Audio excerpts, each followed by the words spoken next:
এবার ঢাকা চট্টগ্রাম মহাসড়কের পরিস্থিতির খবর জানাতে যুক্ত হচ্ছেন প্রতিনিধি আব্দুল্লাহ আল মামুন। ধন্যবাদ আপনাকে।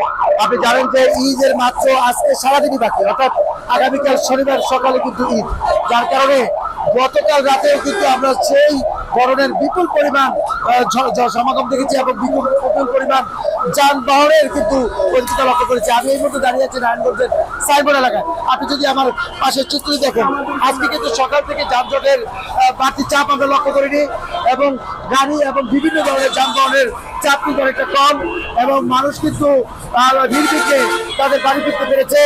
গত পরশু এবং গতকাল কিন্তু প্রচুর পরিমাণে কিন্তু মানুষ তাদের গ্রামের বাড়ি ফিরেছে। কোনো ধরনের দুর্ঘটনার খবর আমরা পাইনি। একই সাথে বিভিন্ন জায়গায় কিন্তু আসলে সাধারণ মানুষের অভিযোগ ছিল যে বাড়তি ভাড়া আদায় করেছে বিভিন্ন ধরনের পরিবহন এবং অনেকে বাস সময় মতো ছাড়েনি, এরকম কিন্তু অনেক অভিযোগ আমরা পেয়েছি।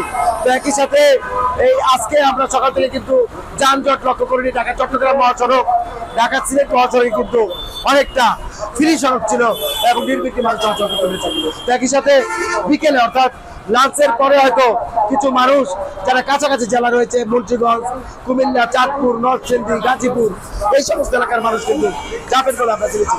তো সবকিছু মিলিয়ে ঈদ ও স্বস্তি, সাধারণ মানুষ নির্বিঘ্নে তার বাড়ি ফিরতে পারবে এমনটাই প্রত্যাশা সকলে। তো এই ছিল আমার কাছে নারায়ণগঞ্জ থেকে সড়ক মহাসড়কে ঈদে ঘরে ফেরা মানুষের সবশেষ পরিস্থিতি। মামুন, আপনাকে ধন্যবাদ।